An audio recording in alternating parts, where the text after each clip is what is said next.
Muy buenas tardes, queridos seguidores, oidores, escuchadores y miradores de la Comuna de la Palabra.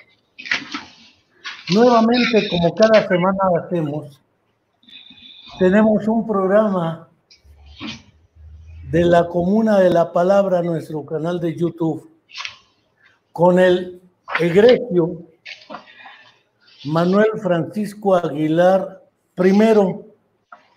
Ya en diciembre tendremos a Manuel Francisco Aguilar segundo. Hoy, con el doctor Manuel Aguilar, tendremos un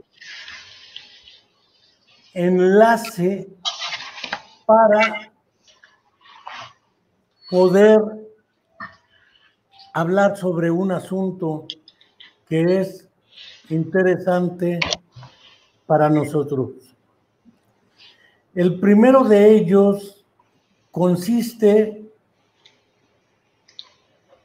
en analizar los aportes que ha realizado alguien a quien algunos consideraron más divulgador que otra cosa, pero creo que fue más que eso. Y don Manuel nos permitirá precisar esas cuestiones. No quiero dejar de señalar, como cada semana hago, que la pandemia de la violencia estructural y lo que conocemos como desapariciones forzadas, con el eufemismo desaparición, la realidad no desaparece. Aquí hay acciones que son tanto de Estado como de gobierno y que implican responsabilidades. En la desaparición forzada de los 43 estudiantes jóvenes de la Escuela Normal Rural Raúl Isidro Burgos de Ayotzinapa en Tixla de Guerrero. Ya alguna vez comentábamos con el maestro Manuel Francisco Aguilar, primero, ¿no es cierto, García? Cuando él tuvo la oportunidad de ser director de una escuela normal rural en México, la de Mactumatzá, en Chiapas. Y naturalmente, él sabe muy bien de qué hablamos cuando hablamos de escuelas normales rurales, como las forjadoras históricas en este país de los maestros rurales.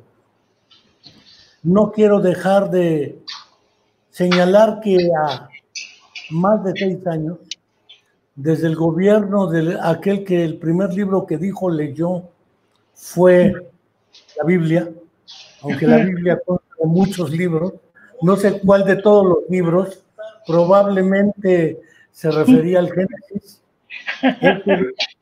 Números, Hechos, Romanos, Levítico, Reyes, Ruth, etcétera. ¿Quién sabe cuál? Deuteronomio, Batrocamomaquia, Ezequiel, etcétera. Más allá del Pentateuco y del Nuevo Testamento, con los 45 evangelios y 27 de Lucas, libros. Mateo, Marcos y Juan. Don Manuel sí sabe de qué hablamos, y naturalmente desde ese periodo de existencia de el gobierno de Enrique Peña Nieto, naturalmente que es inevitable reconocer que fue un crimen de Estado, porque participaron instancias gubernamentales, aunque algunas han tratado de cuidarlas, como es la del Ejército Federal Mexicano, que ahora que detuvieron en los Estados Unidos, porque el gobierno de los Estados Unidos abroga el derecho de autoerigirse en el gendarme del mundo, detiene a quien quiere, donde quiere, lo interviene en los países que quiere, etcétera, y detiene a un general que debiera ser juzgado por leyes mexicanas en México. Pero dejo ahí el asunto para no pelearnos con que sí, qué bueno que lo agarraron allá porque acá no lo iban a agarrar, o que si efectivamente es inadmisible ese tipo de eventos. Lo dejo ahí. Sin embargo, a más de 6 años la desaparición forzada de los estudiantes 43 de la Escuela Normal Rural Raúl Isidro Burgos de Ayotzinapa sigue siendo una deuda de Estado. No quiero dejar de enviar a Angélica, mamá de Viridiana Naid, nuestra alumna de la Facultad de Psicología, también desaparecida en contra de su voluntad, hace más de ya 8 años, ¿sí? Y seguimos con ella esperando a Viridiana porque el Estado mexicano ha sido incapaz de brindar una explicación creíble. Acaban de pasar en Netflix las 3 muertes de una mujer en Ciudad Juárez, cuando le mataron al hijo, cuando exoneraron al asesino y cuando la asesinaron después a ella. Hay que verla en Netflix para poder reconocer este hecho. El día de hoy tenemos con nosotros, ya mencionaba, al maestro, él sí es maestro de banquillo de Gis y Pizarrón. Fue director de la Escuela Normal Rural de Mactumatzá, Chiapas, de la Dirección General de Educación Normal y Actualización del Magisterio, de la Universidad Pedagógica Nacional, y no le sigo porque me puedo llevar la hora leyendo su currículum y entonces haríamos una charla curriculera, y no es el propósito. Para evitarnos esas peladeces que acostumbro, le voy a dejar la palabra al doctor Manuel Aguilar para que empecemos en 4 niveles de análisis. Primero, ¿quién fue Alberto Leónidas Merani Colombo? Que es importante saber quién fue. La segunda parte es cómo se forma y se desarrolla el pensamiento y obra de Alberto Leónidas Merani en 2 niveles, bueno, 3 niveles de análisis. Uno es indudablemente el pedagógico, que conoce muy claramente don Manuel Aguilar, porque sus aportaciones a la historia de la educación, de la pedagogía, de la educación especial, de atención al niño abandonado, que ya me presumía la portada de un libro y una edición clásica. El otro asunto es a la psicología evolutiva del desarrollo del niño, etcétera. Y finalmente a la neuropsicología, porque no tengo duda, es uno de los 3 pilares de la formación de la neuropsicología en México, junto con el buen Carlos Mendilaharzu de Uruguay y el buen Juan Enrique Escuaga de Buenos Aires, Argentina también, y argentino como el propio Alberto Leónidas Merani Colombo, aunque acabó radicado y muerto en Caracas, Venezuela. Y finalmente, como un corolario, porque la UAM nos dejó su biblioteca histórica, bueno, a través de Manuel Aguilar, a quien vemos aquí de frente, y para cerrar mi boca, empecemos a hablar sobre quién fue Alberto Leónidas Merani, anécdotas, su perro, que es un Doberman negro enorme, y sigamos. Don Manuel, es tuya la palabra. Gracias, Enrique. Bueno, un saludo muy afectuoso para toda la audiencia que en esta ocasión nos acompaña en esta charla a la que fui invitado por el amigo Enrique Álvarez, ¿no? Bueno, el doctor Alberto Leónidas Merani es un personaje que se fue autoconstruyendo desde muy tierna edad. A los pocos años fallece la madre de Leónidas Merani. Años más tarde el padre, y entonces él empieza con el apoyo de familiares cercanos, una tía y hermanos, ¿no? Empieza a autoconstruirse poco a poco, ¿no? Llega finalmente ya en su juventud a realizar estudios en Argentina, ¿sí? En la capital, ¿no? De Argentina, y hace estudios de filosofía, como casi todos los del siglo pasado y principios del siglo pasado y mediados, y eran muy atraídos por la filosofía. La filosofía era una fuente de conocimiento sine qua non en la formación de estos psicólogos, sobre todo aquellos psicólogos que sustentaban su pensamiento en una concepción dialéctica, ¿no? En una concepción que les permitiera advertir el desarrollo de las cosas, de las personas, de los objetos, ¿no? En esa permanente y constante transformación. Entonces, su primer arribo, su primera fuente integrante de su pensamiento, lo constituía la filosofía. Y obviamente, fueron ellos, en el caso de Merani, fue un estudiante que fue construyendo un pensamiento filosófico muy interesante. Pero también, curiosamente, igual que su maestro Henri Vallon, que fue maestro de Merani, igual que su maestro, estudia también la carrera de medicina, ¿no? Y en esa época, que no había la superespecialización que hay hoy, los médicos tenían la posibilidad de ingresar a un conocimiento general, ¿sí? De tal manera que no se dedicaban a la exclusividad de un punto del organismo, sino que tenían un conocimiento que iba desde la mente del ser humano hasta todo el organismo. En esa perspectiva, uno de los aspectos que a Merani le va a interesar estudiar va a ser al niño, como uno de los aspectos. Pero bueno, también a Merani le toca vivir en su desarrollo ya intelectual parte de este periodo que llamamos el periodo de entreguerras. Cuando Henri Vallon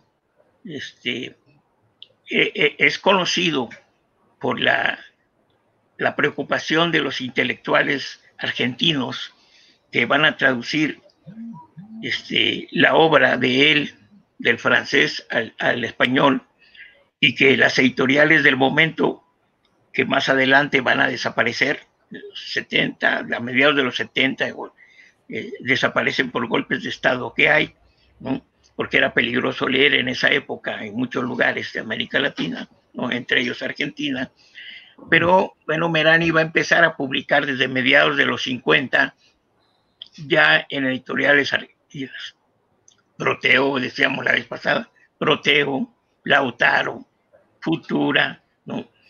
Psique, todas esas editoriales, Alfa, que nos posibilitaron. Y por cierto, que te hago un pequeño paréntesis, y perdón al público, pero necesito decírselo a Enrique para que no se le olvide, ¿no? En esa década de los 50 a 60, agárrate, Enrique, agárrate, traducen en Argentina y publican en Argentina Pensamiento y lenguaje de Vygotsky. Sí.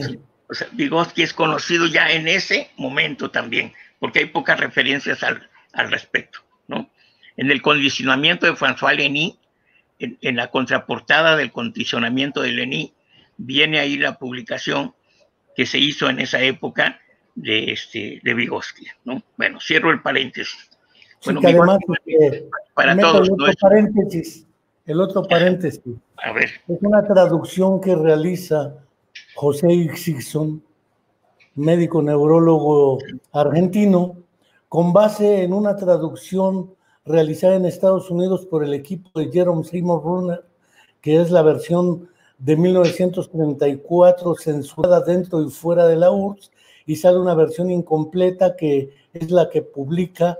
Primero debe ser siglo XX, después la Pléyade, y finalmente se hace una edición pirata en México, que fue la de probablemente, ahorita me acuerdo cuál es la edición pirata de México, pero es una versión lamentablemente incompleta, pero es la primera vez con la que nos hicimos todos, bueno, finalmente, sí. Y después ya llegan más. Sí, te refieres a la pirata, la de Quinto Sol, ¿verdad? Sí, la de Quinto Sol es una pirata de la Pléyade, sí. Y la Pléyade es una segunda edición a partir de la del siglo XX, con el prólogo de José Ixickson. Sí, bueno, con este autor que mencionas, se publica en Argentina, en Lautaro, se publica esta otra obra de Vygotsky, ¿no? Bueno, continuemos. Sí, continuemos. Alberto Leónidas Merani Colombo entonces se va a forjar en el conocimiento filosófico, ¿sí? Y aunque él no perteneció prácticamente como inscrito a las filas del Partido Comunista Argentino, fue un hombre muy cercano en términos del pensamiento. Él estudia el pensamiento marxista de manera cabal y siguiendo las huellas de su maestro Henri Vallon, obviamente él va a considerar que cualquier fenómeno psicológico que se estudie debe pasar por el tamiz de la dialéctica, ¿no? Aquí hay algo muy importante, ¿no? En el tomo 3 de un escritor, George Lukács, en el tomo 3 de Lukács, Historia y Conciencia de Clase, hay una frase extraordinaria respecto a la dialéctica. Él dice, lo único ortodoxo del marxismo es la dialéctica. Es su método, la dialéctica. No, vean esa manera de abordarlo, ¿verdad? Porque la dialéctica es lo menos ortodoxo que existe. Pero si quieren conocer un fenómeno en su movimiento, en su contradicción, en su desarrollo, utilicen la dialéctica. Y de ahí se asume que Alberto Merani va a asumir una actitud dialéctica en los estudios, ¿no? Que él va a realizar, ¿no? Entonces, platicando cuando vivía el doctor Merani, porque yo lo invité a que viniera a cerrar un seminario que yo estaba dando en una maestría, y él me hizo favor de venir, ¿no? Estuvo cerrando el seminario una semana con charlas a los alumnos de esa época, colegas de esa época. Platicaba con él, ¿no? Pero yo acababa de tomar un curso con Gilberto Jiménez, ¿no? Y ese curso era sobre Bachelard, ¿no? Y pues Gilberto Jiménez, un especialista al respecto, pues por alguna razón me sometió al estudio bachelardiano, ¿no? Entonces yo tuve que estudiar los libros de Bachelard. Estoy hablando de la década de los 80. Y Gastón. En el 81 llega el doctor Merani por invitación nuestra. Y entre mí me dije, ¿será que el doctor Merani, fíjense esa pregunta tan tonta, pero bueno, ¿será que el doctor Merani ha leído a Bachelard? Y si cuando estoy platicando con él, le aviento un rollito a ver si se sorprende o qué dice, ¿no? Bueno, en eso estaba metido en mis pensamientos cuando me llega el libro obsequiado por él, porque él le había indicado a la editorial Grijalbo que cualquier libro que él sacara por esa editorial me enviara un tanto, ¿no? Me llega el libro de la historia crítica de la psicología, ¿no? Y se me ocurre, porque fue una ocurrencia, ¿no? En ese momento, ¿no? Se me ocurre abrirlo y empezar a ver su prólogo, ¿no? Y entonces veo citas de Bachelard. ¡Wow! No, pues mejor no le digo nada, absolutamente, ¿no? El doctor Merani fue un hombre muy riguroso por su propia vida, un hombre estudioso. Les platico un pequeño anécdota en una relación epistolar que tuve con él en una carta, ya cuando en el 84, me parece, aparece el libro La historia ideológica de la psicología infantil. Me llega el libro y entonces yo le escribo y le digo, con él nos escribíamos no a máquina, sino con puño y letra. A mano limpia. A mano así. Como debe ser. Y le digo que el libro de Historia ideológica de la psicología infantil está teniendo muy buena acogida por los colegas mexicanos y que los compañeros maestros lo están utilizando en las clases de psicología, etcétera, etcétera. Por ahí va mi discurso, ¿no? Y él me contesta, gracias, Manuel, pero me interesaría más que abundes en los principios epistemológicos de este libro que escribí. Me puso a temblar y a estudiar, ¿no? Para poder decirle algo sobre los principios epistemológicos, ¿no? Y entonces ya en esa época, por ahí, por los 80, 79, yo me conozco con ese señor que me tiene hoy de esclavo dando charlas, ¿no? Y empezamos a cruzar información respecto a esta orientación dialéctica de la psicología, ¿no? Se iniciaban, obviamente, en los planes de estudio de la carrera de psicología de las universidades en México, pues no existía esta literatura, era la literatura que los alumnos se iban apropiando, buscando por acá y por allá, ¿verdad? Incluso, sí. Manuel, nada más para meter otro dato curioso, en el 77, en un grupo político académico estudiantil que teníamos, hablo del 77, que teníamos en la Facultad de Psicología de la UNAM en Ciudad Universitaria, publicamos una serie de ediciones que llamamos Lecturas Prohibidas en Psicología. Y en esas lecturas prohibidas en psicología sacamos un trabajo de Merani, porque además era bien abstruso para ser leído, bien difícil para ser leído. Publicamos también uno de Henri Vallon, Psicología y Técnica, y a René Sasson, que por lo demás ellos fueron muy conocedores y muy conocidos del doctor Julián de Ajuriaguerra, uno de los fundadores de la neuropsicología francófona. Y Julián de Ajuriaguerra por todos lados está cite y cite a Vallon, entre otros. Ahí dejo el dato. Cuando se encuentra con Lacan, pues, ¿no? Ajuriaguerra, ¿no? Sí. En Bélgica me parece que es ese encuentro, ¿verdad? En Ginebra. En Ginebra, ¿no? Bien. Bueno, entonces, digamos que la argamasa de la personalidad de Alberto Merani se fue construyendo, ¿sí?, con el concurso de la influencia de una serie de lecturas y formación científica que va desarrollando. Parece ser que una herencia le posibilita, una herencia que le dejó su padre, y cuando él cumple la mayoría de edad, eso le posibilita trasladarse, ¿sí?, a realizar estudios mayores a otros países.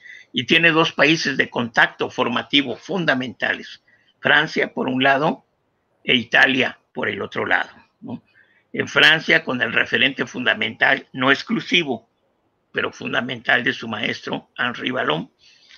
Sin duda, la flota de Vallon pues conoció a Alberto Merani, se conoció con Tractot, se conoció con René Sasson, con Alpengeri, con toda esta gente, con Politzer, ¿no? Eso sin duda, ¿no?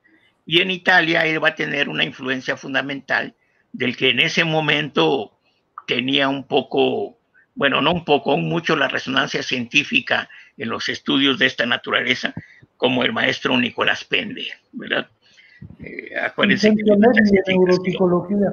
Sí, la tipología de Pende, acuérdense todos, ¿no? Bien, pero va a tener también un contacto muy fuerte con un compañero de él, y que luego va a ser compañero de escritura y compañero formativo, con Sergio Levi, ¿no? Sergio Levi va a ser otro par, un par dialéctico, diríamos, un par con el que siempre estaba totalmente dialogando, era un hombre dialogante de Alberto Merani, Sergio Levi, Minkowski, ¿no? Gemelli, toda esa flota con la que luego él escribe ese libro que tú presumes de neuropsicología, ¿no?, y pediatría, ¿no? Bien, hasta ahí entonces esos elementos de Merani, con esa formación, él empieza a preguntarse aspectos de la psicología, ¿no? Y empieza a observar que la psicología de su época no da respuestas concretas, porque él piensa ya como una concepción meraniana, piensa que hay que estudiar al hombre concreto en circunstancias concretas, porque en primera y última instancia, y ahí hay un pensamiento marxólogo, ¿no?, hay un pensamiento al respecto, el hombre es producto de esas circunstancias, y las condiciones materiales de existencia incuestionablemente, ¿sí?, tienen que ver con el proceso evolutivo del hombre. Y como el hombre empieza en el niño, es decir, hay que estudiar en el niño. Paso a la segunda parte de tu pregunta, ¿verdad? Entonces, ¿qué estudia Merani? Bueno, aunque efectivamente Enrique ha dicho algo que algunos, y cada vez menos, por supuesto, al conocer la obra de Merani, piensan que exclusivamente él fue un divulgador de las ideas de Wallum. Yo diría que no. Yo diría que en todo caso fue un alumno de Wallum que, siguiendo las huellas del maestro, desarrolla un propio proyecto de psicología sin dejar esos andamiajes fundamentales que le proveyó la obra de su maestro y de muchos otros. Ahorita hablamos de Wallum, pero fueron muchos otros, ¿no? Y entonces se pregunta Merani, uno de sus primeros trabajos de este corte, ¿sí?, va a ser: ¿la psicología es una ciencia?, se pregunta él. Y la Universidad Central de Caracas, Venezuela, él trabajó antes en la Universidad de los Andes y después en la de Caracas, Venezuela, va a publicar este libro, Si la psicología es una ciencia. Y ahí va a debatir Merani la importancia que tiene el estudio, ¿sí?, de los orígenes, tanto de carácter histórico-social como los orígenes de carácter evolutivo que tiene la naturaleza humana del hombre. Y entonces él dice: bien, estos orígenes en este doble plano, tanto de lo histórico-social como en el plano orgánico o lo biológico, ¿no?, tienen que ser estudiados, pero desde una perspectiva no lineal. Tienen que ser estudiados desde una perspectiva de cómo se va construyendo la personalidad del hombre. Y esa construcción desde niño no es lineal, es una construcción con avances y retrocesos. Y es una construcción con diversidad, porque no todos los sujetos, aunque tengamos nos va a decir él, aunque tengamos un sustrato biológico como andamiaje, este sustrato biológico ocupa de un posible desarrollo o no en función de las interacciones sociales que vaya teniendo ese sujeto. Y entonces él dice: vamos a estudiar al niño, ¿no? Y algo que le va a importar es estudiar la psicología del niño. Pero aquí hay un primer hiato para la psicología y para esta corriente. Esta psicología genética tiene que tener el carácter del método, un método dialéctico. Porque si la vemos genética como desarrollo, bueno, hubieron muchos estudios. ¿Cuál es la característica de Hessel? Un desarrollo lineal: el niño antes de desayunar, el niño después de desayunar, el niño que va al baño, el niño que sale del baño, como que todo fuera en una uniformidad, todos actúan de la misma manera. Dice el doctor: no puede ser eso. Tenemos que estudiar en esas contradicciones del desarrollo. Entonces va a ser una psicología de corte genético, sin perder de vista el análisis permanente y constante, como un foco que alumbra sus estudios, la epistemología. La epistemología es el reflector que utiliza Merani para ir alumbrando los estudios del desarrollo del niño, ¿sí? Y entonces va construyendo, tomado en unos momentos más de la mano de su maestro y otros tomando distancia de la mano de su maestro, pero sin olvidar que lo que los converge a ellos es esa concepción dialéctica del desarrollo. Y entonces, en la psicología vamos a ver entonces cómo empieza a estudiar el maestro Merani esta concepción genética que va a derivar después en lo que él va a llamar la psicogénesis. Hay dos libros fundamentales en donde él desarrolla esta temática, ¿no? Un libro que hace rato le presumía a mi colega Enrique, ¿no?, el de La praxis a la razón, ¿no?, en este libro, y otro libro que se llama Orígenes del pensamiento, que escribe con la bióloga Susana Merani, su hija, ¿no? Y aquí vamos a tener ya por primera vez esos principios que él va a llamar la psicogénesis del desarrollo. Bueno, pero él dice: bueno, pero Pero sí, estoy hablando de esos orígenes, de la mano, cerebro y lenguaje, que va a separar al hombre del animal.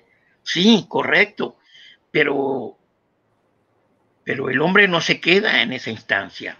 El hombre va pasando por etapas de la edad evolutiva. Y entonces él empieza a estudiar, por un lado, la perspectiva psicobiológica, de la que Enrique es muy conocedor, ¿no? Y por otro lado, obviamente, los fundamentos de la psicología genética.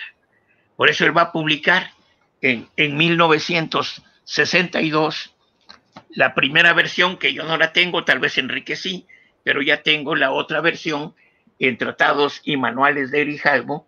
Va a publicar la psicología genética. Y en esta psicología genética hace todo un desarrollo extraordinario que en ese momento consideró Merani como fundamental. Pero obviamente un pensador como él y un estudioso como él, en los contactos permanentes que va a tener, pues no se va a quedar con este libro. Él va a decir, no, yo necesito desarrollar más a fondo, profundizar cada uno de los aspectos que trato en la psicología genética. Y entonces, curiosamente, cuando ustedes ven los 14 apartados de la psicología genética y van después viendo el recorrido de su obra, van viendo cómo va escribiendo un libro de cada uno de los apartados, ¿no? Cuidado, ¿no? Entonces va a decir, bueno, estudiemos entonces al hombre, empezando de niño, sin perder de vista el criterio evolutivo que había estado marcado ya antes, ¿no? De pensar en un estudio filo-ontogenético y ontofilogenético. O sea, él va a combinar los dos planos, porque su maestro estudiaba desde la filogénesis, pasando por la ontogénesis. Y Piaget, por ejemplo, trabajó desde la ontogénesis, tratándose de explicar desde ahí la filogénesis. Merani va a trabajar la filo-ontogénesis, va a articular estos dos planos en su obra. Y entonces empieza, dice, tengo que trabajar, fíjense cómo en un capítulo de psicología genética, ¿no? Va a trabajar la edad evolutiva, ¿no? Dice, va a trabajar la edad evolutiva y va separando infancia, pubertad, adolescencia, etc. Y entonces él dice, sí, después, pero cada uno de estos puntos necesita ser abordado con mayor profundidad, ¿sí? Y entonces va a trabajar la psicología infantil. Una psicología infantil que se va a explicar los procesos de autodesarrollo del niño, de una concepción meraniana, los procesos de autodesarrollo del niño, que con jalones, estirones, con avances y retrocesos, ¿no?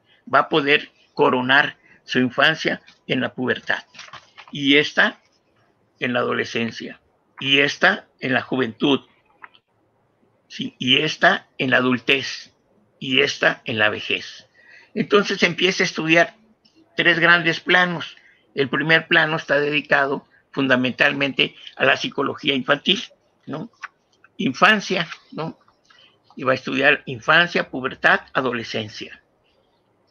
Después va a estudiar los otros planos y entonces va a crear un concepto, ¿sí? Que lo va a diferenciar de las demás psicologías evolutivas. Siempre que escuchan hablar a un psicólogo que no está en esta posición dialéctica y en una epistemología genética, van a oír y van a leer los libros Psicología Evolutiva.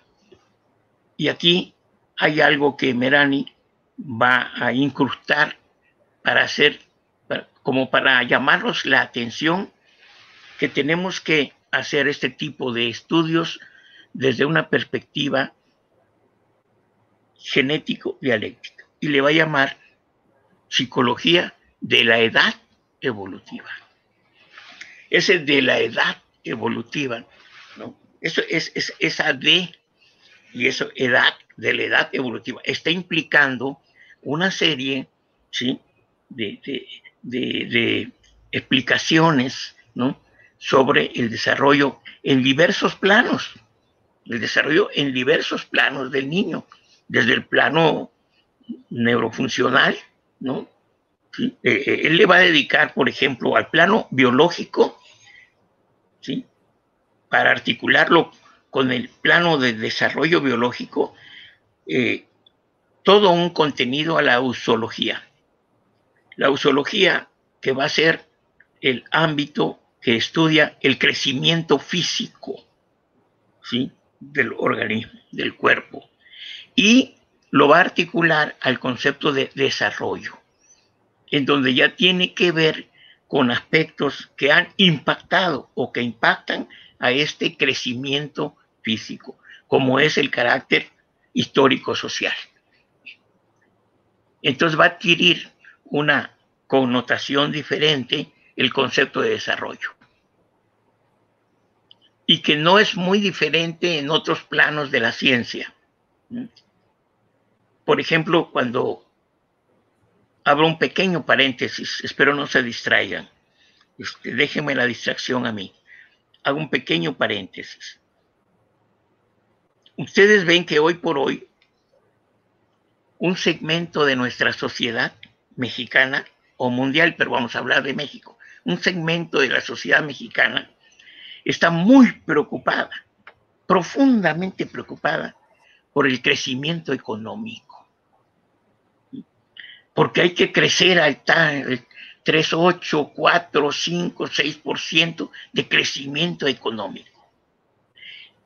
Y calla totalmente, totalmente, no existe para este segmento de la población, que es el menor demográficamente y que es el dueño de casi todo el país, ¿no? Este segmento calla totalmente el desarrollo económico. ¿Y por qué lo calla? Bueno, porque el crecimiento económico tiene que ver con números en donde existe un mayor tipo de ganancia, etcétera, etcétera, que llega a quedar en pocos bolsillos. Pero el desarrollo tiene que ver con lo social, desarrollo económico con lo social, que se diría antes y hoy un reparto más equitativo de la riqueza. Y eso a este segmento le molesta profundamente, ¿no? Bueno, ahí la dejo nada más para un pensamiento de papalote, ¿no? Regreso. Don Manuel. Sí. José de Jesús Cruz, alias Chucho Cruz o Chucho Reyes, refiere que no hay que olvidar nuestros hijos, esos desconocidos del 57. Ya llevamos casi 45 minutos. Ya no va falta. a acabar a la hora, pero para que no nos encerremos tanto. Sí, a ver, entonces dejamos ahí ese plano, ¿sí? Usted me planteaba un tercer plano. ¿No? Abandonado, etcétera. Va para el maestro Jesús. Eres de lo peor, don Manuel. No. Colega, ¿sabe por qué no lo he mencionado? Porque, por ejemplo, en los estudios que hace la colega Tamara Prado, que se ha metido a estudiar el ámbito de lo pedagógico, que se ha metido a estudiar el ámbito de lo pedagógico en Merani, ella refiere Nuestros hijos esos desconocidos como el primer texto en donde se interesa Merani por el ámbito de la educación, que fue la otra perspectiva meraniana. Por eso en este momento, con una disculpa grande, no lo he podido mencionar, ¿verdad? Pero si nos vamos a esta obra, entonces, vamos desarrollando la perspectiva psicológica de Merani. Pero le hace un guiño en algún momento la necesidad del ámbito educativo, ¿sí? Y entonces en el ámbito educativo ahí va a entrar ya más a un ámbito político educativo, ¿no? Va a estar impregnado por las ideas gramscianas, no exclusivamente, pero más impregnado por las ideas gramscianas, ¿sí? Y yo los invito a que lean la tesis de no es la tesis, es la tesina que escribe Tamara en la licenciatura, en donde hace un desarrollo de estos planteamientos que hace Merani en la educación y relaciones de poder, ¿sí? En la educación en Latinoamérica, mito y realidad, en naturaleza humana y educación, que son los libros que Merani iba a coronar el plano ideológico de Merani, ¿sí? Espero que no se enoje mi amigo Enrique, ¿no? Va a coronar. Esto lo hago por Enrique, no por ustedes, porque Enrique, si no le enseño las cosas, no me cree nada, ¿verdad, el maestro Enrique? Hombre de poca fe, carta abierta a los consumidores de la psicología. Muy conocido y discutido por nosotros también. Psicobiología faltó un poco, pero bueno. Y luego, entonces, va a coronar este debate que va realizando Merani con estos dos libros en donde lo ideológico juega un papel fundamental, ¿no? ¿Sí se ve? Sí, a carta abierta, y se ve ahí, carta abierta a los consumidores. De cultura. De cultura, sí, claro. De Calvo también. No. En el ámbito educativo, entonces, va a ser vamos a llamar, aunque no tuvo la formación exclusivamente pedagógica, tuvo la necesaria información para irse autoformando en el discurso pedagógico, ¿no? ¿Y por qué llega esto, Merani? Porque él se pregunta, es imprescindible que alguien que está dedicado a la educación tenga que tener elementos de la psicología. ¿Cómo puedo pensar una pedagogía de la liberación, una pedagogía de maestro compañero y no de maestro gendarme, ¿sí? Una pedagogía del oprimido o para el oprimido, ¿no? ¿Cómo pensar un sumergir? ¿Cómo pensar todas estas propuestas pedagógicas si no conozco al niño? Imagínense que a mí me preguntan, oye, ¿tú das clases? Sí. ¿En dónde das clases? Pues en la prepa. Oye, ¿cuál es la naturaleza psicobiológica de tus alumnos? No sé. Y entonces les das clases a alguien que desconoces. Pues bueno, son muy tremendos. No, dice Merani, es importante que alguien que se dedica a la educación tenga estos elementos. Y más específicamente, el otro día, el maestro Enrique Álvarez mencionó, queriendo provocarme, pero no logró provocarme. Ahorita yo lo voy a provocar a él, ¿sí? Mencionó la importancia que tiene para aquellos que nos dedicamos a la docencia las aportaciones de la psicología escolar. ¿Sí? No deja de lado, por supuesto, el campo de la psicología educativa, pero quienes estamos en las aulas, en los patios de recreo, en las asesorías técnico-pedagógicas hacia las escuelas, la psicología escolar resulta fundamental, el conocimiento. Y creo que aquí Enrique se acercó al debate que desarrolla César Coll entre la psicología profesional, la psicología educativa y la psicología escolar. Bueno, pero ese es otro tema, nada más. Pero sí es importante tener estos conocimientos. Sí. En Naturaleza Humana y Educación, en el apéndice, que además es una traducción de Susana Merani, del diario monográfico longitudinal que publicara Jean-Marc Gaspard Marie de Itard, alias Itard, sí, a propósito de la atención de los niños con problemas al nacimiento, que después desarrollará en El niño abandonado con Sergio Levi, lo que son los niños expósitos y esa historia. Y tengo la impresión de que, y sí lo dice así Merani, de que quizá el padre de lo que se conoció y hoy se ha visto que la noción de educación especial es discutible, en realidad la educación especial inicia con este modelo a partir de Itard y de lo salvaje de Aveiro, ¿no?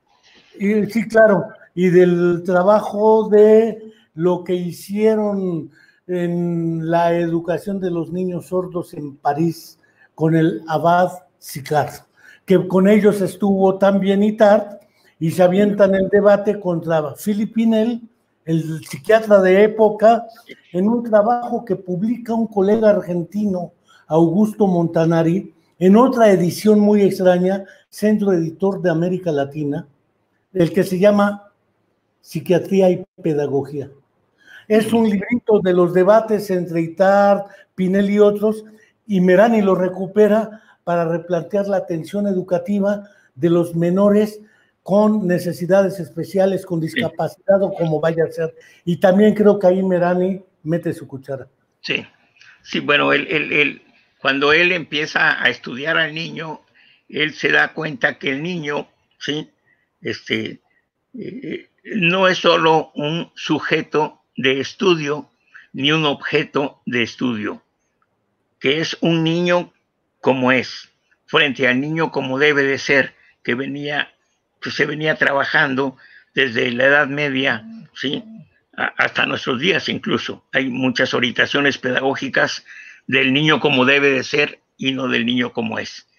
Y por eso es que está el relato que nos hace Tamara sobre el Pinocchio de Collodi y el Pinocho de Walt Disney, con esa comparación que va a hacer Merani en esta comparación.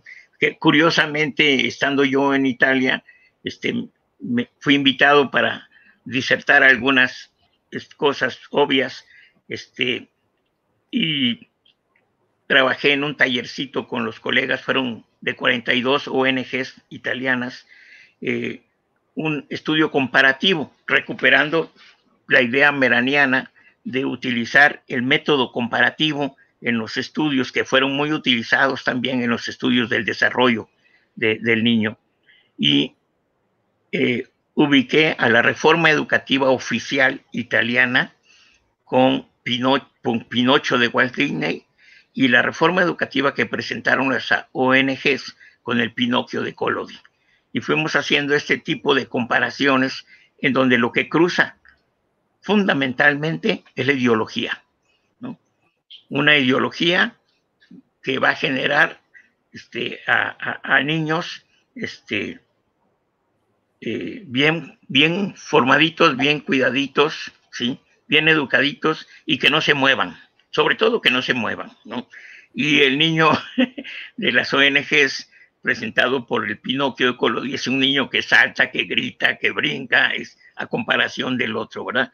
El de Collodi es un niño mal educado y el de Walt Disney es un niño bien educado, ¿no? Bien obediente. Sí, saquen sus conclusiones de esa concepción del nivel terciario propiciado desde el nivel secundario de la socialización en el niño. El nivel secundario propiciado en la escuela, preparado para el nivel terciario de socialización, ¿no? Ya de por sí, cómo llega del nivel primario, decía el viejo Fromm, ¿verdad? Cómo llega del nivel primario de socialización, ¿no? Y la escuela, muchas ocasiones, o casi siempre, con sus bombas ideológicas a través de los diseños curriculares, generan a un niño pasivo, estable y, como dice el maestro Enrique, muy bien educado, ¿verdad? Parece ser que por hoy, hace ya algunos años, aunque todavía los maestros no hemos tomado la palabra, hace ya algunos años que nos han venido provocando en las reformas educativas con la posibilidad de que la egresión de los sujetos en distintos niveles sean sujetos críticos, analíticos, reflexivos, etcétera. Pero parece ser que ese discurso se apaga cuando la bibliografía, cuando la temática es escogida por gentes que no quieren nada de eso. Entonces se da la paradoja entre lo que te plantea el plan de estudios y las propuestas de los contenidos curriculares de los mismos, ¿no? Y la bibliografía, ¿no? Hoy por hoy a nivel mundial está obviamente muy restringida la bibliografía que permita a las gentes pensar, ¿no? En mismo Francia, les decía el otro día, en mismo Francia, en la carrera de psicología, el 90% de la bibliografía hoy por hoy, es norteamericana, de autores norteamericanos, ¿no? Quiero ejercitar ahorita una especie, antes de pasar al otro plano, una especie de dialéctica del regreso. ¿Cómo se formaron estos hombres? Decía Enrique, ¿cómo se formó con ese pensamiento? ¿Qué pasó? ¿No? Ellos descubrieron de repente, como prestigitación, hace la luz, y descubrieron, hay que ser dialécticos, la genética. No, ¿verdad? No. El propio Merani va a dedicar en uno de sus libros, se lo va a dedicar a dos grandes personajes. Uno, y dice, como el posibilitador de los orígenes de la psicología genética, a José Ingenieros.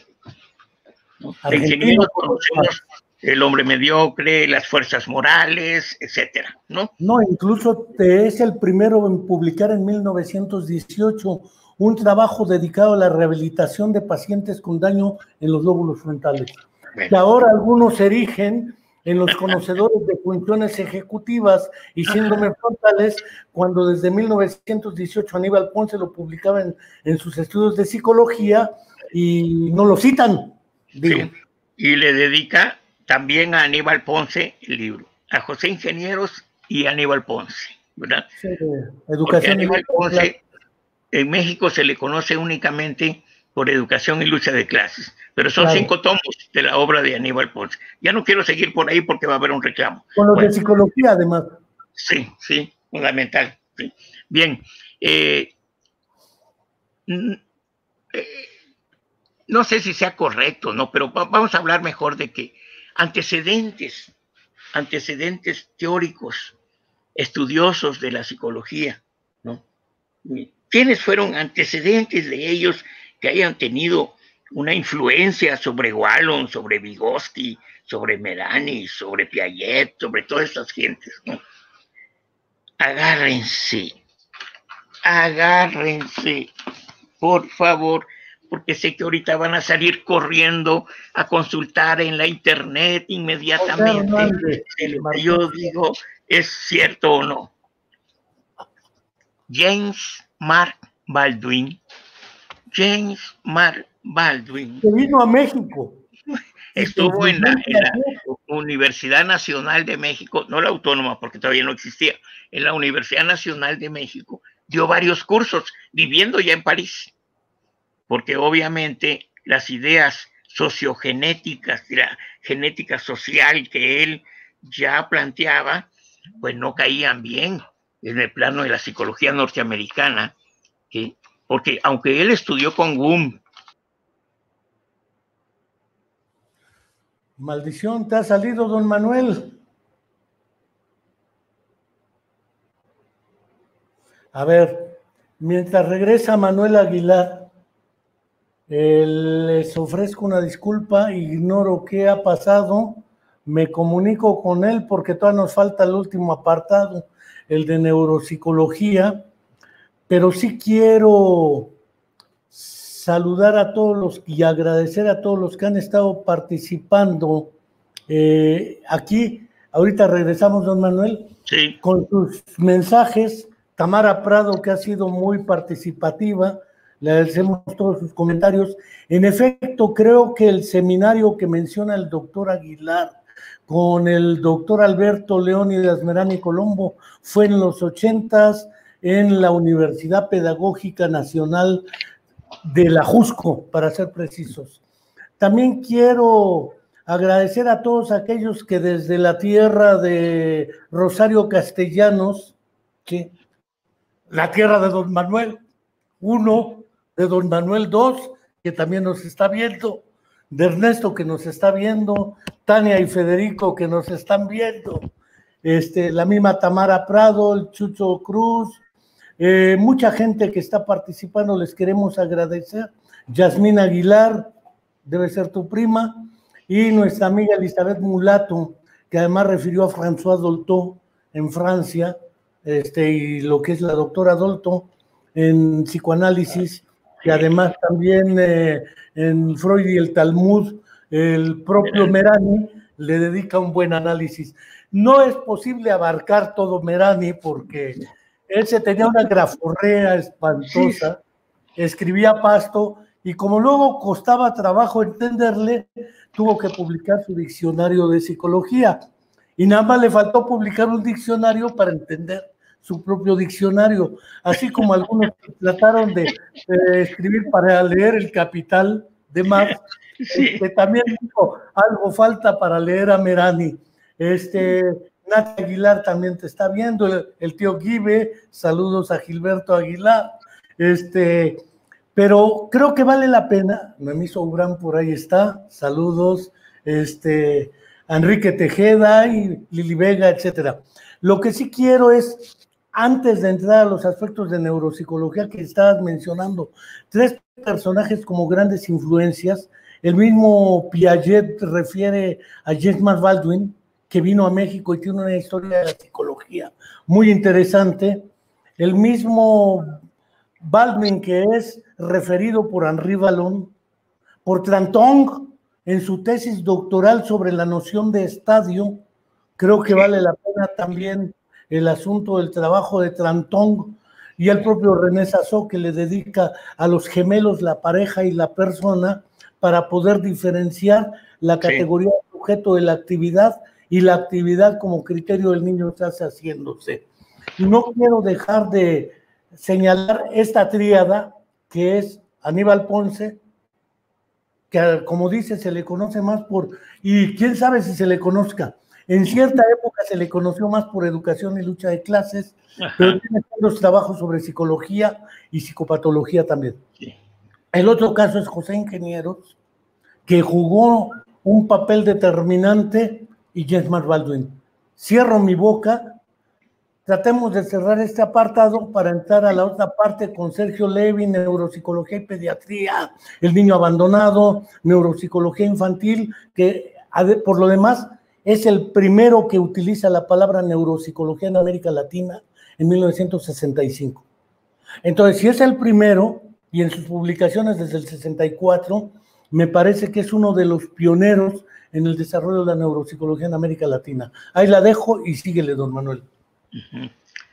Bien, entonces resulta interesante estudiar o conocer quién fue este señor Baldwin, que siendo psicólogo norteamericano, las circunstancias de diversa naturaleza, pero entre ellas las ideológicas, porque él había hecho muy buen trabajo en las universidades norteamericanas, pues ya no coincidió con la psicología de la eficiencia, ¿no? Con ese tipo de psicología de generar el desarrollo del individualismo, ¿sí? Y entonces pues se le cierran las puertas en las universidades y tiene que emigrar a Francia, ¿no?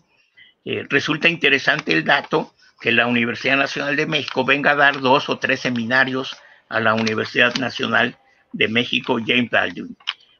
No, incluso el recientemente fallecido colega Pablo Valderrama Iturbe, que se dedicó a la historia de la psicología en México y América Latina, creo que es el que más datos tenía, y una biografía extensa de Rogelio Díaz Guerrero. Él tenía muy bien documentado el paso por México, Argentina y después Francia, el propio James Baldwin. Sí. Él fallece en París en el año de 1934, ¿no? Fallece en París, y sin duda hay una editorial comercial, pero seria, yo le llamaría seria, es una editorial francesa que nos está haciendo llegar, afortunadamente, algunos de los libros de estos autores, ¿no? Yo compré el año pasado el de Baldwin, ¿no? Que es una historia en 3 grandes tramos, pero interesante para poder conocer. Él publicó unos 4 o 5 libros, ¿no? Y otro antecedente, Enrique, no quiero que se me pase, porque hay que hacer justicia a estos claro, autores. A él le debe Piaget, por ejemplo, las nociones de asimilación, acomodación, equilibración, adaptación. Todo ese análisis piagetano lo tomó de James Baldwin. Sí. Cantado. Y otro autor que resulta importante como parte de la historia, porque obviamente Merani corona sus concepciones fundamentales en la epistemología genética en el libro Historia Crítica de la Psicología. La introducción es una introducción epistemológica a todas luces, ¿no? Que hay que darle 2, 3 vueltas. Bueno, no hay que leerlo, porque cuando uno lo lee, pues lo lees, hay que estudiarlo, ¿no? Y esa introducción resulta el debate importante frente al empirismo, el racionalismo que preñaba la psicología de la época, etcétera, etcétera, etcétera. Tiene dos libros que son como interesantes para esto, ¿no? Hay uno que escribe de Bergson, ¿sí? De Bergson a Balón. A Balón, ¿no? Es Sí, un de libro Bergson muy a Balón. importante. De Bergson a Balón, ¿no? Sí. Y hay otro que es antecedente, que es de otro psicólogo a Bergson. Se me va el título ahorita en este momento. Bergson Bueno, era filósofo en realidad. pero quiero decirles algo. Hay otro psicólogo y dedicado a la clínica, ¿no? De manera fuerte en Francia, que también no se ha visto como debería verse. Me estoy refiriendo al psicólogo Pierre Janet. Y Pierre Janet influye también mucho en Piaget. El mismo Piaget refiere a Janet, lo mismo que Balón lo refieren. Y Pierre Janet influye mucho en la neuropsicología francófona. Sí. Bueno, hay un pasaje que narra Merani en Freud y el Talmud, que es muy importante, cuando está discurriendo sobre la epistemología del psicoanálisis.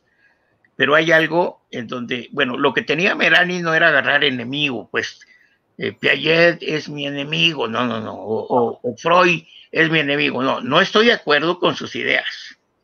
Reconozco sus aportaciones, pero no estoy de acuerdo con sus ideas. Entonces ahí narra un pasaje. En 1925, Pierre Janet acusa a Freud de plagio, porque Janet ya había utilizado los términos inconsciente, preconsciente, subconsciente, síntoma, inhibición, automatismo, etcétera. Los conceptos que luego va a utilizar Freud en el desarrollo del aparato psíquico. Entonces, pero ahí viene el gran pero que plantea Merani. Nada más que hay un pero ahí, jóvenes, para que no se equivoquen. La dialéctica que utiliza Janet es la dialéctica occidental. La dialéctica que utiliza Freud es una dialéctica del Picpoul, una dialéctica talmúdica. Y nos lo refiere todavía con un anécdota. Hagan de cuenta partir un cabello de manera perpendicular en 8 partes, por decir algo, ¿no? Entonces, la interpretación de esos términos difiere totalmente entre la que hace Janet y las que hace Freud. Piensen cómo Merani. Incluso un excelente epistemólogo, psicólogo y filósofo prácticamente, René Santoveña Arredondo, a quien ambos conocemos perfectamente, refería que son mutuamente inconmensurables entre sí los planteamientos de Pierre Janet y de Freud, pese a que utilicen los mismos conceptos. Sí, sí. Por ahí tengo la obra de Pierre Janet, en donde no estoy ahorita, porque todo lo que es con la idea de las neurosis, la psicosis, la histeria y demás, Pierre Janet también las trabaja, pero bajo otro nivel de análisis distinto al que trabaja el propio Freud. En ese sentido, también saludo a René Santoveña, porque él es muy claro en esas diferencias epistemológicas, por ejemplo, entre Freud y Janet, o entre Piaget y Balón y Vygotsky, solo por señalar algunas. Y aprovecho el espacio que se me fue en la charla pasada. Aprovecho el espacio es una invitación, ¿no? Tómenlo como su conciencia les permita, considerando vygotsianamente a la conciencia como un diálogo consigo mismo, ¿verdad? Una invitación al camarada René Santoveña y al camarada Enrique Álvarez, porque nos deben el dossier, ¿sí? Wallón-Vygotsky. Nos deben el dossier Wallón-Vygotsky. Si lo está escuchando René, esa es la invitación. Si no lo está escuchando, hay que ponérsela para que la escuche. Nos deben, se lo mando, se lo mandas, el dossier, ¿sí? Wallón-Vygotsky. René es un profundo conocedor de la obra valoniana también. Bien, entonces hay que hacer pues no el homenaje, sino el reconocimiento, fundamentalmente, ¿no? De estos antecedentes en donde van como plataforma, como andamio, donde se van a sostener el extraordinario desarrollo de los psicólogos genéticos, epistemólogos genéticos, y en el caso de Merani ya como un discípulo de Wallón, como fue Tractot, como fue René Sasson, ¿sí? Etcétera, ¿verdad? Y bueno, es importante entonces en ese sentido advertir, ya con esto cierro, advertir para ir a otro tema, advertir que después de estudiar Merani el desarrollo de las distintas edades evolutivas del hombre y de darnos una explicación dialéctica de todo este proceder, ¿sí? Él, si no llega a una conclusión, sí plantea lo siguiente. Es importante, entonces, en estudiando al hombre concreto, es importante la construcción de una antropología concreta, porque el objeto y sujeto de la psicología es el hombre. Hablando genéricamente, ¿verdad? Está hablando genéricamente. Y ya ha quedado claro el estudio del hombre desde la filogénesis hasta nuestros días, ¿no? Entonces, este concepto de antropología concreta es un concepto que Merani va a desarrollar, ¿no? Va a desarrollar como una preocupación de estudiar al hombre en sus condiciones concretas de existencia, ¿no? Este es el hombre que debemos conocer nosotros, ¿no? Y bueno, en realidad, infortunadamente para nosotros, en el agosto del 84 fallece Merani, ¿no? Y nos deja abierto todo un camino que no hemos sabido retomar, y que es necesario retomarlo, ¿verdad? Es necesario retomarlo, si ya no en las aulas, por lo menos escribiendo cosas al respecto. La tercera parte es profundamente provocativa, porque ahí yo debo confesar mis limitaciones teórico-conceptuales respecto a la neuropsicología. Apenas me ha asomado, apenas el aroma de algunas cosas, pero ahí el especialista es nuestro amigo Enrique Álvarez. Entonces vamos a cambiar. ¿Qué les parece si cambiamos la lógica de esta entrevista? Y ahora el que entreviste soy yo y no él. Bueno, sí, ya me dijeron que sí. Muy bien, gracias, colegas. ¿Quién te dijo que sí? Nadie está diciendo que sí. Enrique. Lo que estoy diciendo es lo siguiente. Puedes comentar El niño abandonado, puedes comentar Neuropsicología y Pediatría e Introducción a la Neuropsicología Infantil, que son 3 libros de Alberto Leónidas Merani. Bueno, uno es una traducción que hace Alberto Merani de Sergio Levi, donde introduce trabajos sobre neurogénesis a partir de las experiencias de Mies y Minkowski, y que posteriormente Andrés Rolle-Kurz y otros irán trabajando, Yakovlev, sobre los procesos de neurogénesis y otras variantes. Todo lo que se conoce hoy en América Latina como neuropsicología infantil, yo no tengo la menor duda, se debe originariamente a esos planteamientos y a los de Mendilaharzu. Mendilaharzu, lo mismo que Ascuaga, conocieron muy bien, lo mismo que Merani. Hablo de 3 sudamericanos, ¿sí? Porque el caso del doctor Raúl Hernández Peón es un caso más cercano a la fisiología del tallo cerebral, o ya lo que son otro tipo de trabajos dedicados a cibernética, son en otro orden, pero en el aspecto de lo que es el niño abandonado, lo que es el apéndice de lo que es naturaleza humana y educación, lo que es neuropsicología y pediatría, introducción a la neuropsicología infantil, creo que son los trabajos entre el 50 y el 60 publicados sobre estas cuestiones. Y creo que valdría la pena que los comentaras. Y si quieres cerrar con el asunto clásico que hemos tenido pendiente, los puercos prólogos más allá del dossier, porque es cierto, está el dossier de Claude Clanet sobre Balón y Piaget, un dossier falta el otro, el de Vygotsky y Balón. Sin embargo, creo que vale la pena cerrar con los prólogos, pero antes comentar algo sobre esos 3 textos que refiero, don Manuel. Bueno, ya ven cómo le gusta a Enrique que uno meta los dedos al ventilador, ¿no? Y él exquisitamente pero ahorita lo vamos a provocar para que entre, ¿no? Bien, diríamos que el primer trabajo de esta naturaleza que el doctor Merani desarrolla, lo escribe en 1941 y es un trabajo que se llama Psicogénesis del sentimiento maternal, ¿verdad?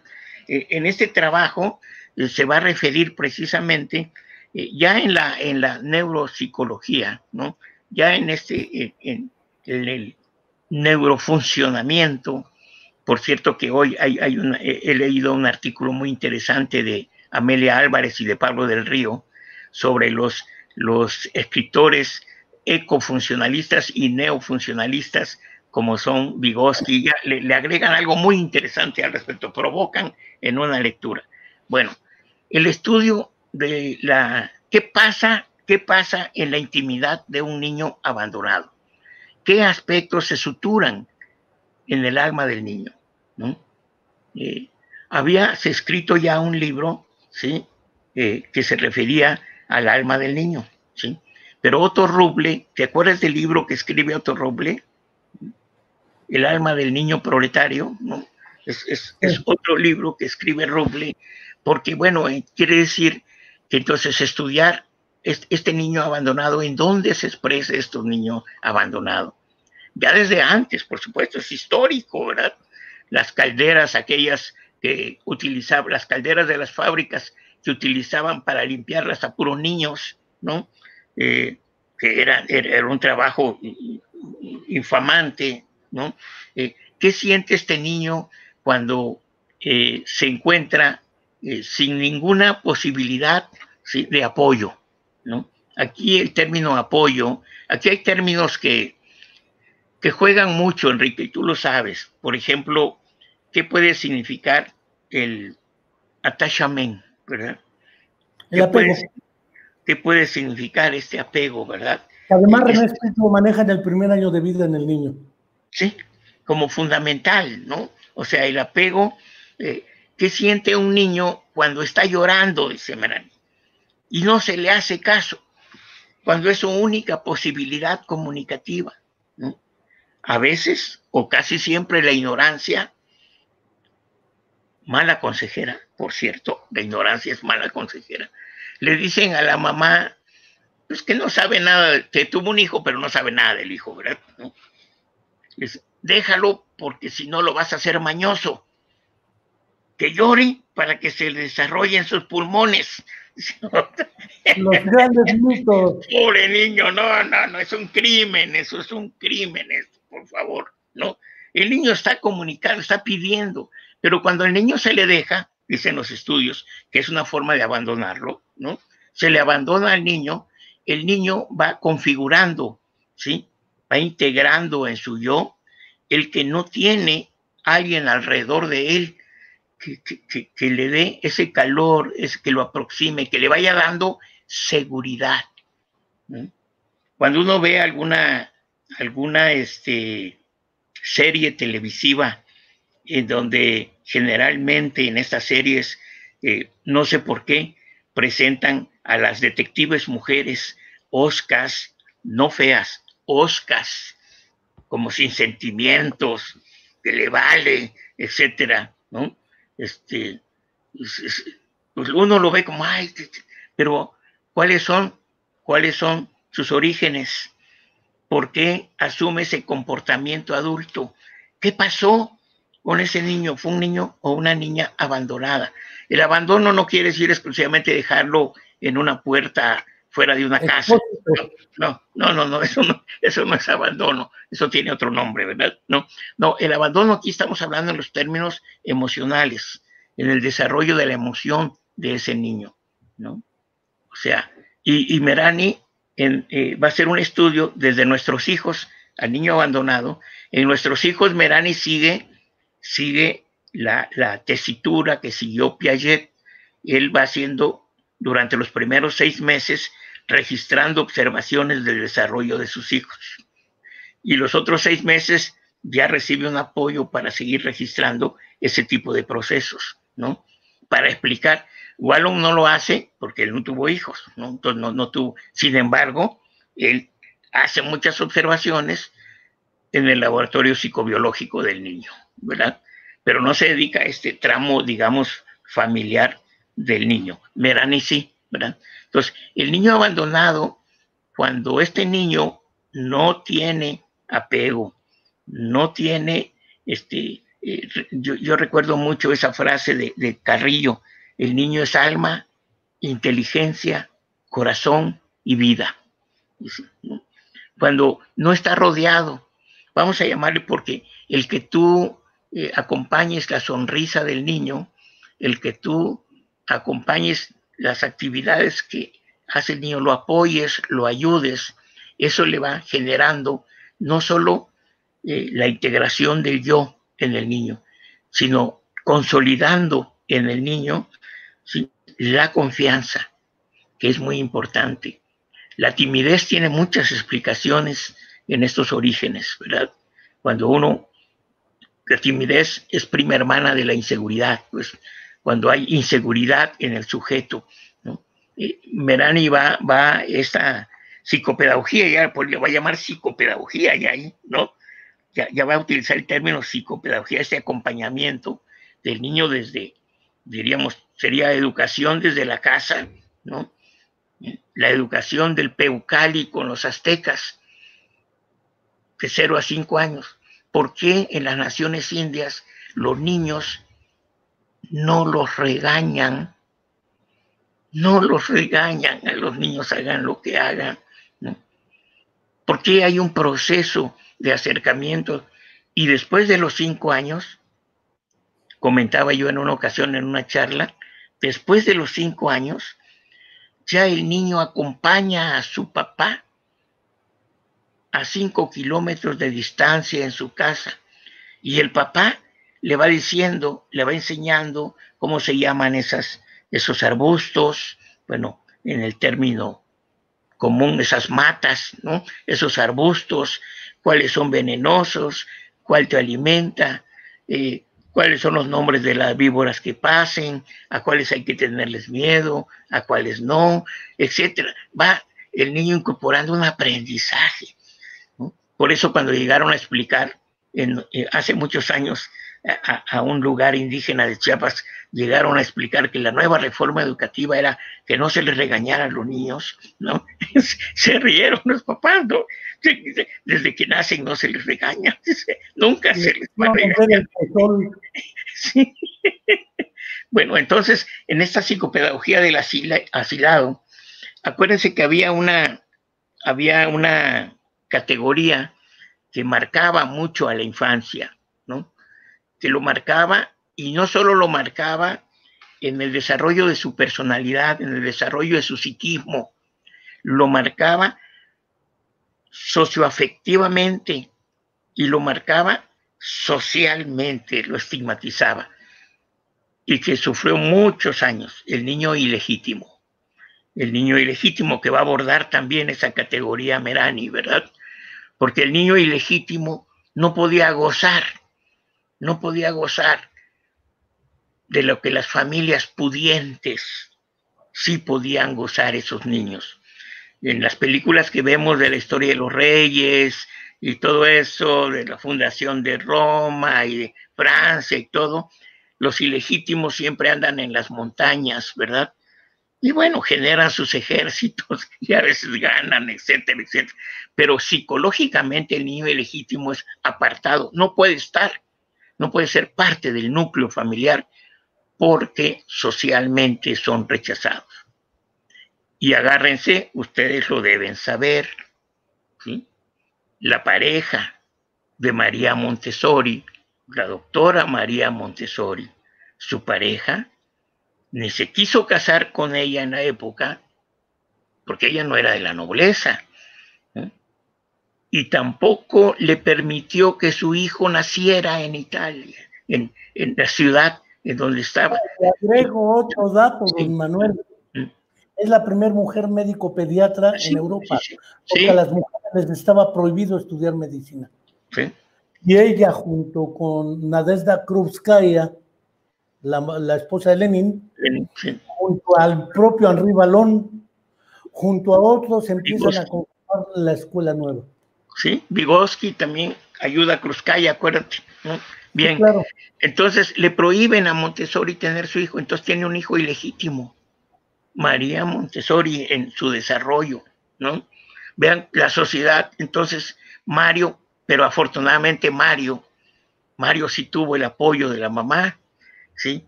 Mario sí tuvo ese cariño, esa comprensión, y Mario va a seguir los pasos de la mamá y va a escribir libros lindos también, Mario Montessori, ¿verdad? ¿No? O sea, esta perspectiva que cruza, si se dan cuenta ustedes, cruza entre lo neurológico, entre los procesos del desarrollo de la citoarquitectura del sistema nervioso superior, ¿sí?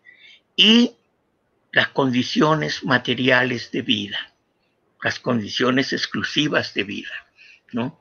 Y en esa argamasa viene el carácter dialéctico, como Merani va a interpretar la importancia que tiene en el desarrollo de los sentimientos, las emociones, porque las emociones, recuérdense que Wallon tiene un antecedente fundamental en la psicomotricidad, ¿no? Aquí el desarrollo de los sentimientos del niño, ¿no? Se va a conjugar para una personalidad robusta, sana, etcétera, ¿no? Creo que ese planteamiento, vean cómo Merani va abordando, decía Enrique algo muy cierto hace rato, ¿no?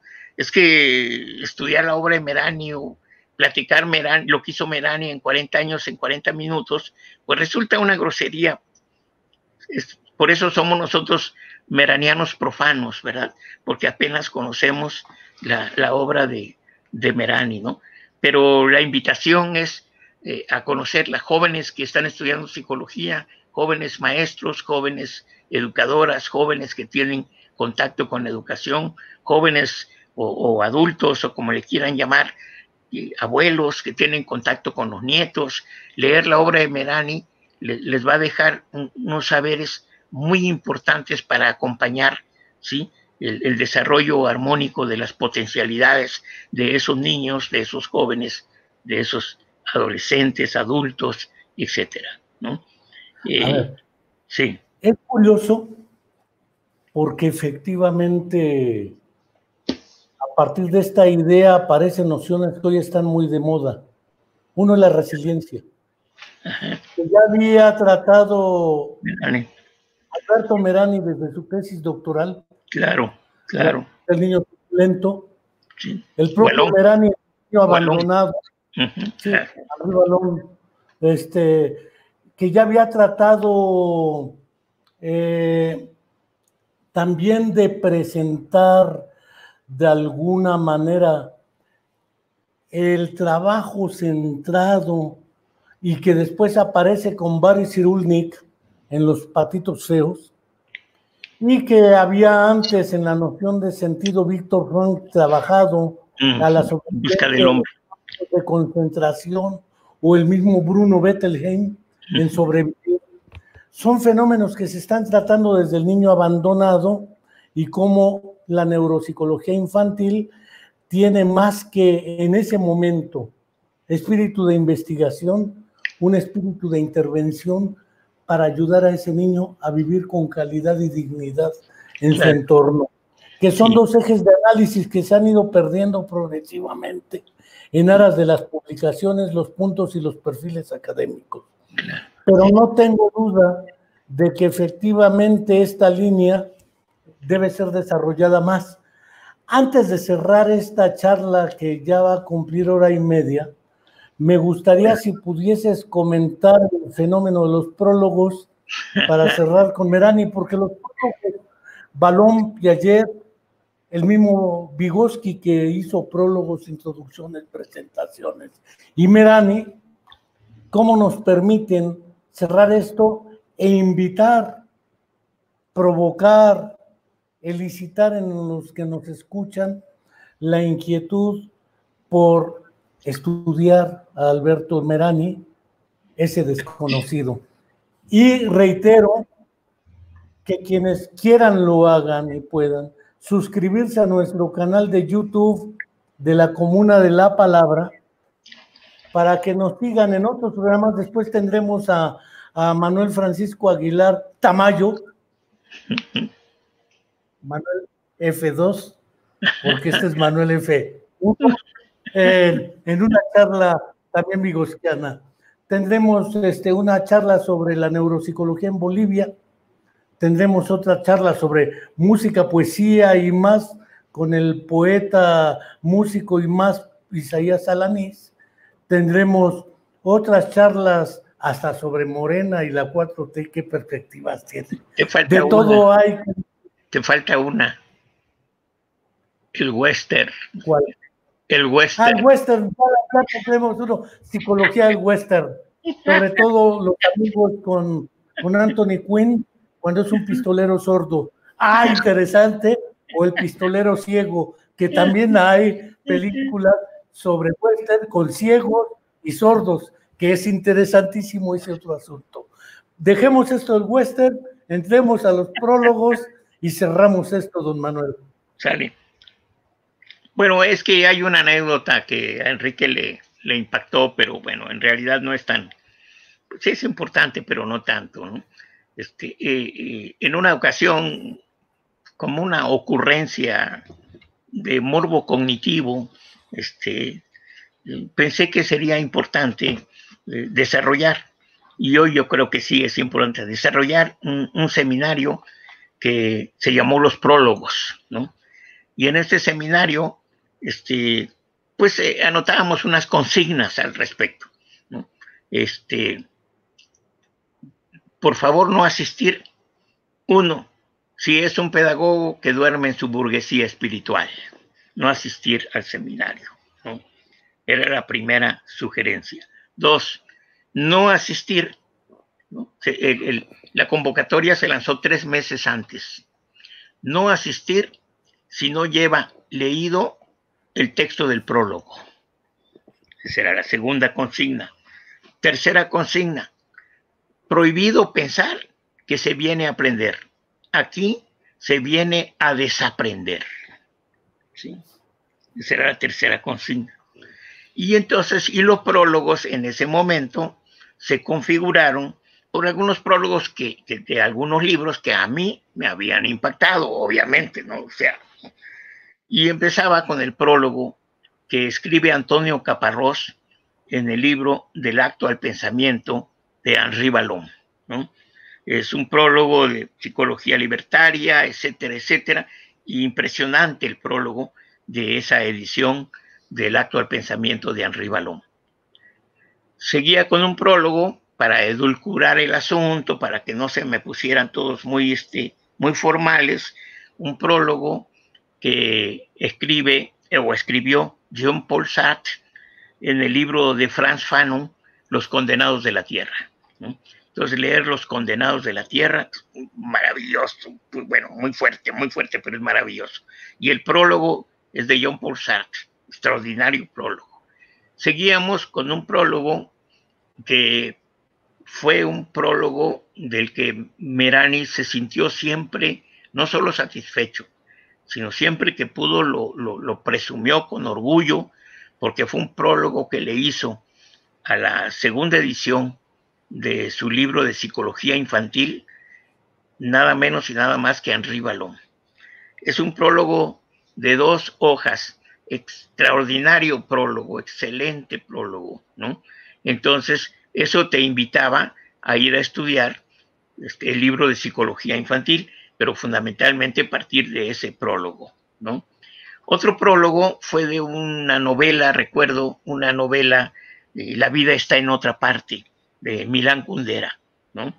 El prólogo es de Carlos Fuentes, un prólogo extraordinario a La vida está en otra parte, que es una novela.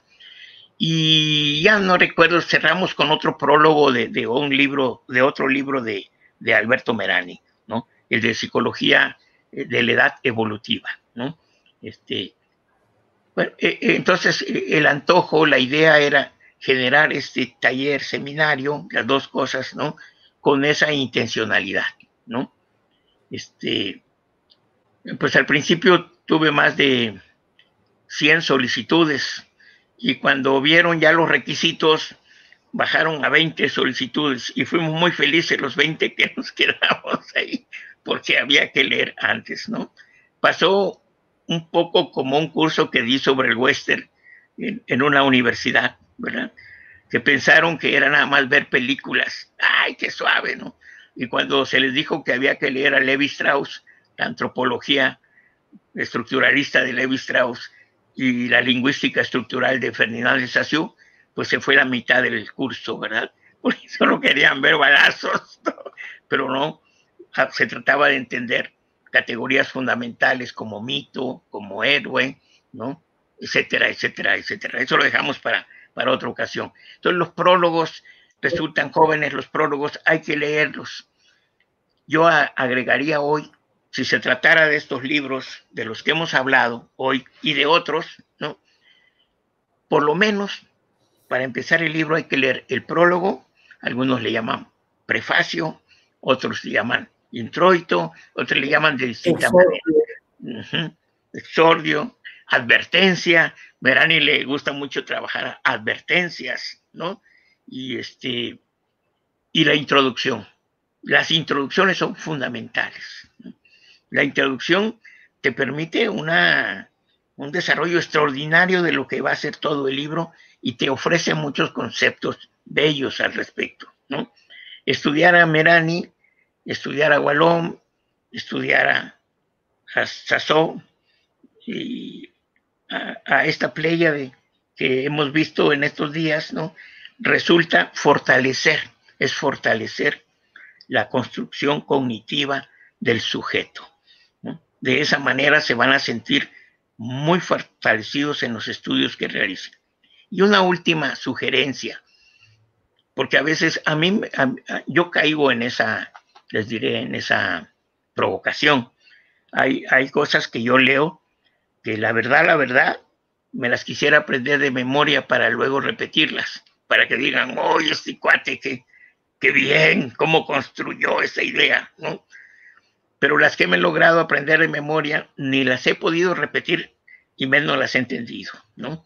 Entonces, la memoria sí hay que usarla, pero la memorización hay que tomar distancia de ella, por favor, ¿no? Y la otra, y con estos, Enrique, con estos autores, tómense la molestia de indagar algo respecto a lo que es y cómo se ha desarrollado la concepción de la dialéctica.